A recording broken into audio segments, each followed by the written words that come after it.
സ്വാമി ശരണമയ്യപ്പ. അപ്പോൾ നമ്മൾ ഫൈനലി രാമപുരം ക്ഷേത്രത്തിലെത്തി. തോട്ടക്കരയിൽ നിന്ന് 14 കിലോമീറ്റർ നടത്താമായിരുന്നു.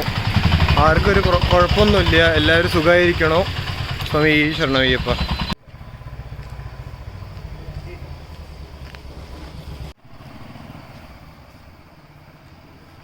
ശരണമയ്യപ്പ. അപ്പോൾ ഞങ്ങൾ ഫൈനലി രാമപുരം ക്ഷേത്രത്തിലെത്തി, ശ്രീരാമൻ്റെ സന്നിധിയിലെത്തി. അപ്പോൾ ഇന്നത്തെ ഹോൾട്ട് ഇവിടെയാണ്. ഇപ്പോൾ രാവിലെ ഒരു 2-2:30 എണീക്കണം, പിന്നെ ഒരു 3 മണിക്ക് ഇറങ്ങണം എന്ന് പറഞ്ഞിട്ടാണ്. അപ്പോൾ ഇന്ന് വൈകിട്ട് ഞങ്ങൾ തോട്ടക്കരയിൽ നിന്ന് ഒരു 14 കിലോമീറ്റർ നടന്നു. അപ്പോൾ 14 കിലോമീറ്റർ നടന്നു. തോട്ടക്കരയിൽ ഞങ്ങൾക്ക് നല്ല സൗകര്യങ്ങൾ ഏർപ്പാട് ആക്കിയിട്ടുണ്ടായിരുന്നു. അപ്പോൾ അതെല്ലാം ഭഗവാന്റെ ഒരു അനുഗ്രഹം. പിന്നെ അവിടുത്തെ ശാന്തിക്കാരായാലും അതെ ഭയങ്കര സപ്പോർട്ടായിരുന്നു.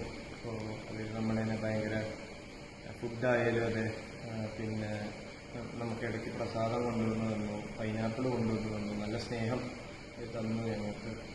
ഇപ്പോൾ ഞങ്ങൾ ഭക്ഷണം കഴിക്കാൻ പോവാണ്. എല്ലാവർക്കും സുഖമായിരിക്കണം, വിഷ്ണുസ്വാമി ഞാനും സുഖമായിട്ടിരിക്കണം, എല്ലാ ഭക്തരും സുഖമായിരിക്കട്ടെ എന്ന് പ്രാർത്ഥിക്കണം. സ്വാമി ശരണമയ്യപ്പ.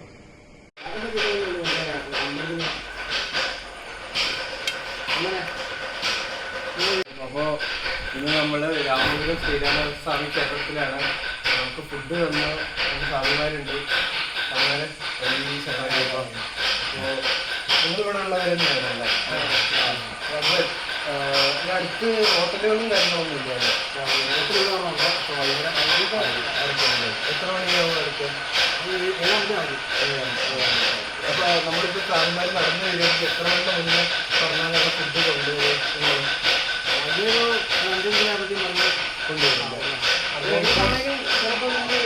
പെട്ടെന്ന് ആക്കാൻ പറ്റില്ല. നിങ്ങൾ ആരെങ്കിലും നമ്പർ ഞങ്ങൾ നമ്മുടെ സേവാഭാരതിയായിട്ടാണ് ഇരിക്കുന്നത്. നമ്മുടെ സേവാഭാരതിയായിട്ട് നമ്പർ നമുക്ക് കൊടുക്കാൻ പറ്റില്ല. അപ്പോൾ എപ്പോൾ വിളിച്ചാലും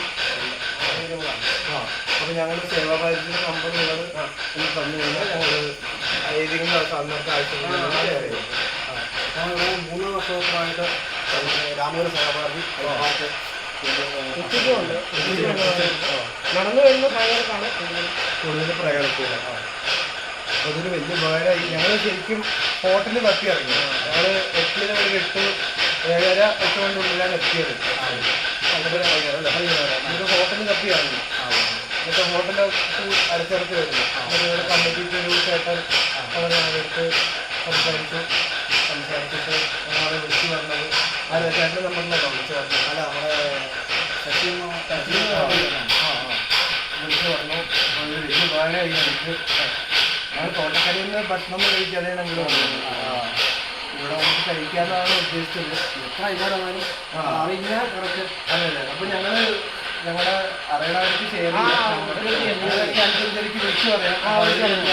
എത്ര വേണ്ട പറഞ്ഞാൽ ബാക്കി നമ്മൾ റെഡിയാകുമ്പോൾ ഒരു 7 ഇവിടെയുണ്ട്. തൊട്ടപ്പുറ പള്ളിയാമ്പ ഒരു മഹാദേവ ക്ഷേത്രമുണ്ട്. അവിടെയുണ്ട് അവിടെ റെഡിയാക്കുന്നത്. അവിടെ